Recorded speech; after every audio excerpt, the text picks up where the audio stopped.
As we think about our country, many images of people and of places come to our mind. India being a diverse and multicultural society, people from all castes and religions live here in harmony. As you know, India has a history of colonial rule which has a major influence in its cultural know-how. In the topic, Glimpses of India, we are going to read 3 different stories from 3 parts of the country. Now, apart from the British, the Dutch and the French, the Portuguese have also played a part in the history of our country. Can you guess which part of India shows French and Portuguese influences? Right, it is Goa. And our first story, A Baker from Goa, written by Lucio Rodrigues, is a pen portrait of a traditional Goan village baker who still has an important place in his society. Let's read and understand the details of this story. A Baker from Goa by Lucio Rodrigues.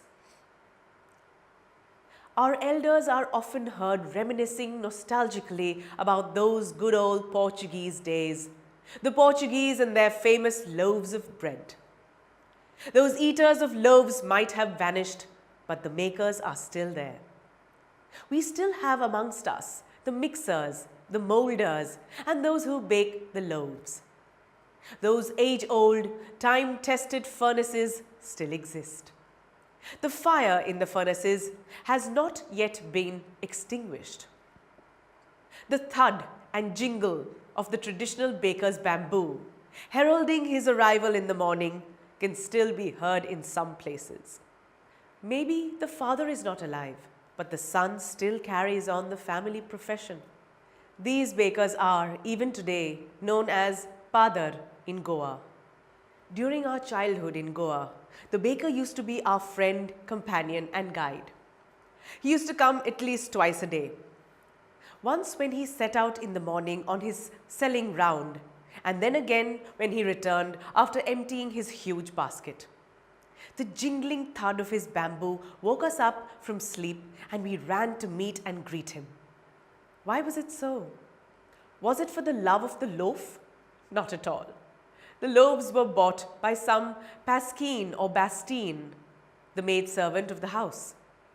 What we longed for were those bread bangles which we chose carefully. Sometimes it was a sweet bread of special make. The baker made his musical entry on the scene with the jung-jung sound of his specially made bamboo staff. One hand supported the basket on his head, and the other banged the bamboo on the ground. He would greet the lady of the house with, "Good morning," and then place his basket on the vertical bamboo.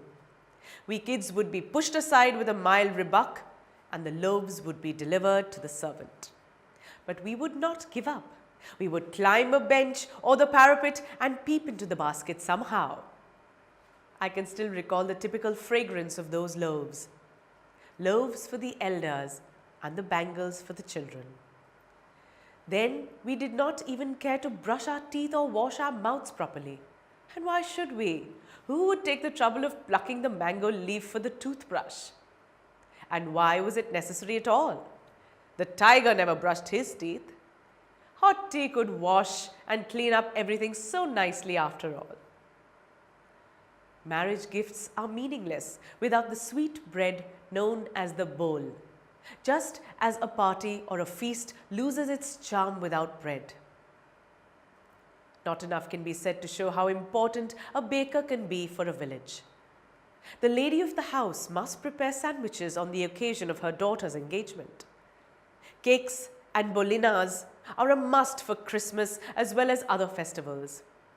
Thus, the presence of the baker's furnace in the village is absolutely essential. The baker or the bread seller of those days had a peculiar dress known as the kabai. It was a single-piece long frock reaching down to the knees. In our childhood, we saw bakers wearing a shirt and trousers which were shorter than full-length ones and longer than half pants.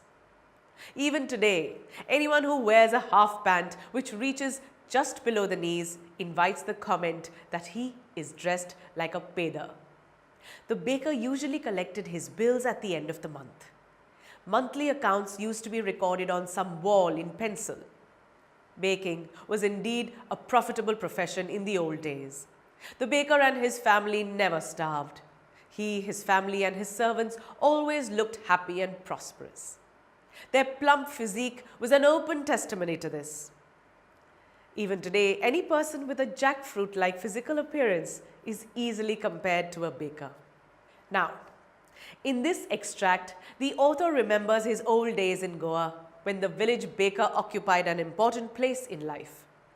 Although with the passage of time, people do not eat so much bread, yet the village bakers still exist.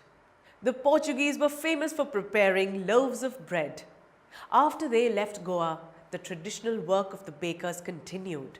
The furnaces in which the bread was baked still exist there. The sound of the traditional baker's bamboo can still be heard. Someone in the baker's family still carries on the business and the tradition. These bakers are known as pedar in Goa even today. The author recalls how a baker used to visit the village twice a day. He used to be the author's friend and guide. He used to carry a bamboo stick. The sound of this stick used to wake people from their sleep. The author used to run to the baker for buying bread bangles. The baker's bamboo stick was a special one which made a typical sound when banged on the ground. With one hand, the baker supported the basket of bread on his head, and with the other, he struck the ground with the bamboo. Whenever someone came to buy bread, he would place the basket on the bamboo. The author and the others looked into his basket. In those times, it was a fashion to eat bread with hot tea. The author was so fond of bread that he would eat it without even brushing his teeth. The village baker was important for all occasions. The villagers were much fond of the sweet bread known as bol. Marriage gifts were meaningless without these sweetbreads. Sandwiches, cakes and bolinhas were a must for Christmas as well as other festivals. Thus, the presence of a baker's furnace was very essential in each village. The baker or the bread seller wore a special peculiar dress known as the kabai. It was a single-piece long frock that reached down to his knees. When the narrator was a child, the bakers wore trousers which were shorter than full length and longer than half pants. The baker usually collected his bills at the end of the month. The baker's monthly accounts used to be recorded on some wall in pencil. Their plump bodies showed that baking was a profitable business in those days. Their families never starved. Even today, any person with such a physical appearance is easily compared to a baker. Did you ever imagine that a baker can leave such an impression on people's lives? And with that, we have come to the end of this video. I shall be back soon with the next story of this chapter. Till then, see you. TutorMate. For more amazing video lectures, download the free app on the Apple App Store or Google Play Store